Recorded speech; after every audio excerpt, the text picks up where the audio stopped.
ನಮಸ್ಕಾರ, ಎಲ್ರಿಗೂ ಶರಣಾರ್ಥಿ. Welcome back to my YouTube channel. ನಾನು ಹಿಂದಿನ ವಿಡಿಯೋದಲ್ಲಿ ಕೇದಾರೇಶ್ವರ ದೇವಸ್ಥಾನದ ಬಗ್ಗೆ ಹೇಳಿದ್ದೆ, ಬಳ್ಳಿಗಾವಿಯ ಕೇದಾರೇಶ್ವರ ದೇವಸ್ಥಾನದ್ದು. ಈಗ ನಾವು ಅದೇ ಊರಿನಲ್ಲಿ ಇನ್ನೊಂದು ದೇವಸ್ಥಾನಕ್ಕೆ ಹೋಗ್ತಿದ್ದೀವಿ. ಇದು ಊರೊಳಗಿದೆ ಈ ದೇವಸ್ಥಾನ. ಅದು ಕೇದಾರೇಶ್ವರ ಊರು ಹೊರಗಿತ್ತು, ಇದು ಊರೊಳಗಿದೆ. ನಾವಿವತ್ತು ಹೋಗ್ತಿರೋ ದೇವಸ್ಥಾನ ತ್ರಿಪುರಾಂತೇಶ್ವರ ದೇವಸ್ಥಾನ, ಬಳ್ಳಿಗಾವಿ. ಇದು ದೇವಸ್ಥಾನದ ಮುಂಭಾಗ.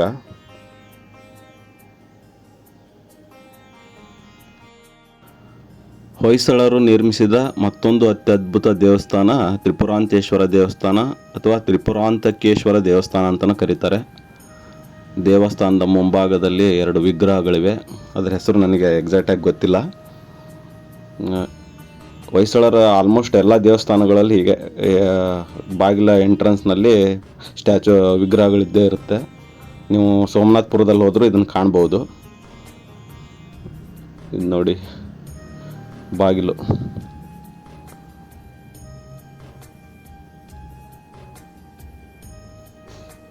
ಬಾಗಿಲಿನ ರಚನೆ ನೋಡಿ ಹೇಗೆಲ್ಲ ಬಿಡಿಸಿದ್ದಾರೆ ಅಂತಂದು.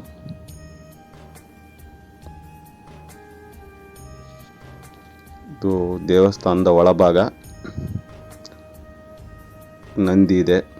ಈ ಈಶ್ವರನ ದೇವಸ್ಥಾನದಲ್ಲಿ ಎಲ್ಲೋದ್ರೂ ಅಷ್ಟೇ, ಶಿವನ ಮುಂದೆ ನಂದಿ ಇದ್ದೇ ಇರುತ್ತೆ. ಅದರ ನಂದಿ ಅಪೋಸಿಟ್ ಶಿವ ಇದೆ. ಅದನ್ನು ತೋರಿಸ್ತೀನಿ ನೆಕ್ಸ್ಟ್ ಇದರಲ್ಲಿ ವಿಡಿಯೋದಲ್ಲಿ. ಇದು ಭಗ್ನಗೊಂಡ ವಿಗ್ರಹ.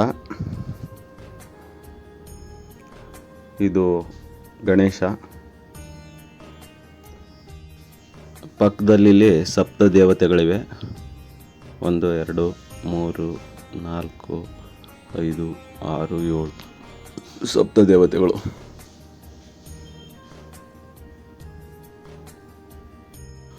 ನಾವೀಗ ತ್ರಿಪುರಾಂತೇಶ್ವರ ದೇವಸ್ಥಾನದ ಗರ್ಭಗುಡಿಯ ಮುಂಭಾಗ ಇದ್ದೀವಿ. ಗರ್ಭಗುಡಿಯ ಒಳಗೆ ಹೋಗೋಕ್ಕಿಂತ ಮುಂಚೆ ಬಾಗಿಲಲ್ಲಿ ಈ ಥರ ವಾಸ್ತುಶಿಲ್ಪ ಇದೆ ನೋಡಿ. ಆಗಿನ ಕಾಲದಲ್ಲೇ ಈ ಥರ ವಾಸ್ತುಶಿಲ್ಪ ನಿರ್ಮಾಣಗೊಂಡಿದೆ. ಇದು ಸರ್ಪಕ್ಕೆ ಸಂಬಂಧಪಟ್ಟದ್ದು ವಾಸ್ತುಶಿಲ್ಪ. ಇದು 2 ಬಾಗಿಲ 2 ಸೈಡು ಇದೆ. ಇದು ಈ ಥರ ಮೇಲೆ ಹೋದರೆ ಈ ಥರ ದೇವತೆಗಳಿದ್ದಾರೆ. ಮಧ್ಯದಲ್ಲಿ ಮಹಿಷಾಸುರ ಮರ್ದಿನಿ ಇದ್ದಾಳೆ. ಇದು ಭಗ್ನಗೊಂಡಿದೆ ಸ್ವಲ್ಪ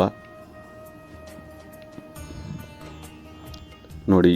ಈ ಪಕ್ಕದ ಬಾಗಿಲ ಎಡಭಾಗದಲ್ಲೂ ಬಲಭಾಗದಲ್ಲೂ ಈ ಥರ ಸರ್ಪದ ರೀತಿಯ ಆಕಾರದ ವಾಸ್ತುಶಿಲ್ಪ ಇದೆ.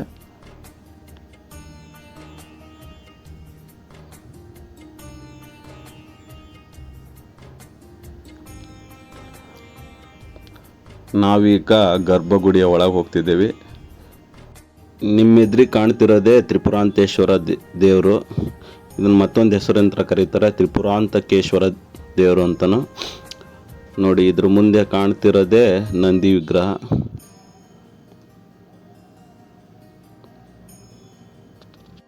ನೀವೀಗ ನೋಡ್ತಿರೋದು ದೇವಸ್ಥಾನದ ಒಳಾಂಗಣದಲ್ಲಿರುವಂಥ ಕಲ್ಗಂಬಗಳ ಮೇಲಿರುವಂಥ ಕೆತ್ತನೆ ಹಾಗೂ ವಾಸ್ತುಶಿಲ್ಪನ.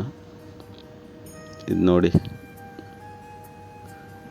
ಈ ದೇವಸ್ಥಾನ ಹೊಯ್ಸಳರಿಂದ ಶುರುವಾಗಿ ಚಾಲುಕ್ಯರ ಕಾಲದಲ್ಲಿ ಸಂಪನ್ನಗೊಂಡ ದೇವಸ್ಥಾನ ತ್ರಿಪುರಾಂತೇಶ್ವರ ದೇವಸ್ಥಾನ. ಕೇದಾರೇಶ್ವರನೂ ಅಷ್ಟೇ, ಹೊಯ್ಸಳರಿಂದ ಶುರುವಾಗಿ ಚಾಲುಕ್ಯರ ಕಾಲದಲ್ಲಿ ಕಂಪ್ಲೀಟ್ ಆಯಿತು. ದೇವಸ್ಥಾನದ ಒಳಭಾಗ ಫುಲ್ ಇದು ಕಲ್ಗಂಬಳ ಕೆತ್ತನೆ ನೋಡಿ.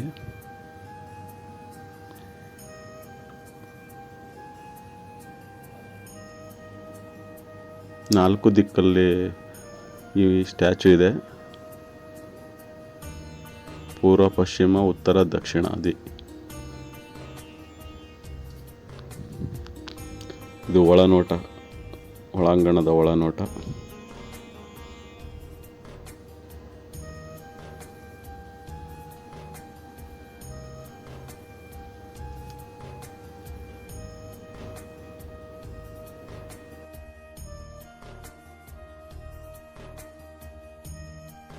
ಇದು ದೇವಸ್ಥಾನದ ಹೊರಭಾಗ.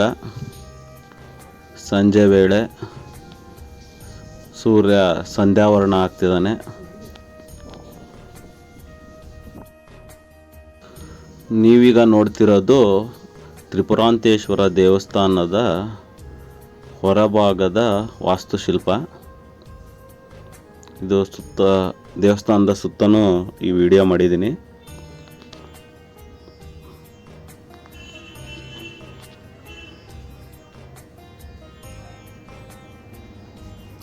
ಸುಮಾರು ದೊಡ್ಡದಿದೆ ದೇವಸ್ಥಾನ ಇದು.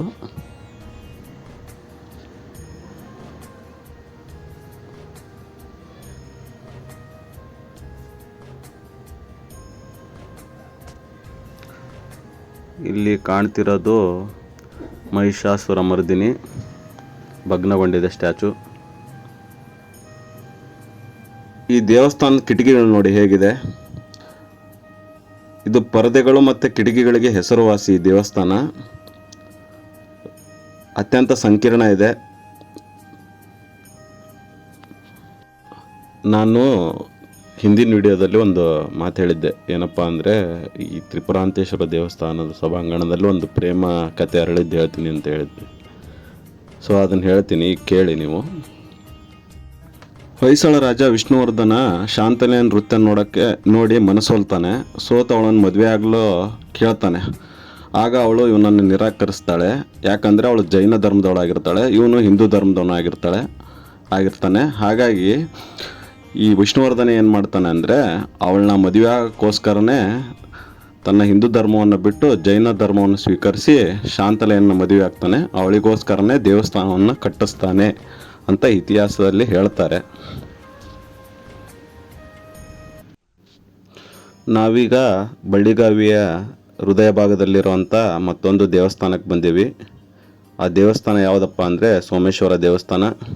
ಬೀಗ ಹಾಕಿದೆ. ಹೊರಾಂಗಣದಲ್ಲಿ ಅಷ್ಟೇ ವಿಡಿಯೋ ಮಾಡ್ತಿದ್ದೀನಿ. ಈ ದೇವಸ್ಥಾನ ಕೂಡ ಹೊಯ್ಸಳ ಮತ್ತು ಚಾಲುಕ್ಯರ ವಾಸ್ತುಶಿಲ್ಪ ಹೊಂದಿದೆ.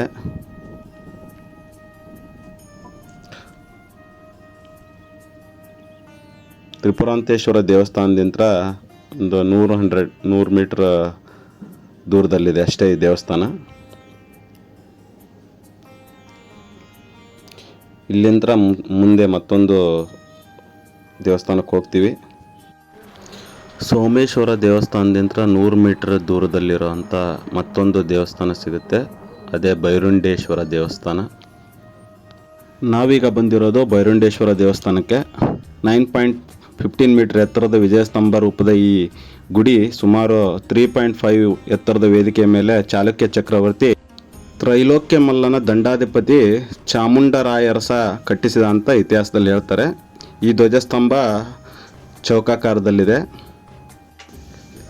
ಈ ಸ್ತಂಭದ ಕೆತ್ತನೆ ಹೇಗಿದೆಯಪ್ಪ ಅಂದರೆ ಮಾನವ ಶರೀರದ ಮತ್ತು ಜೋಡಿ ತಲೆಗಳ ಒಂದು ಪಕ್ಷಿ ರೂಪದ ಕಾಲ್ಪನಿಕ ಗಂಡ ಬೇರುಂಡ ಮೂರ್ತಿಯ ರೂಪದಲ್ಲಿ ಕೆತ್ತಲಾಗಿದೆ. ಇದನ್ನು ಅಲ್ಲೇ ಇರೋದು ಅದು ಮೂರ್ತಿ ಮೇಲೆ ಕಾಣ್ತಿದೆ ನೋಡಿ, ಅದೇ ಗಂಡ ಬೇರುಂಡ ಮೂರ್ತಿ.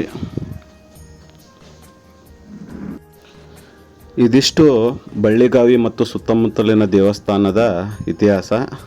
ಇಲ್ಲಿಗೆ ನಮ್ಮ ಪಯಣ ಮುಗೀತು. ಮತ್ತೊಂದು ವಿಡಿಯೋದೊಂದಿಗೆ ನಿಮ್ಮ ಮುಂದೆ ಬರ್ತೀನಿ. ಅಲ್ಲಿವರೆಗೂ ಈ ವಿಡಿಯೋ ನೋಡಿ ಸಬ್ಸ್ಕ್ರೈಬ್ ಮಾಡಿ. ಧನ್ಯವಾದಗಳು ಎಲ್ಲರಿಗೂ.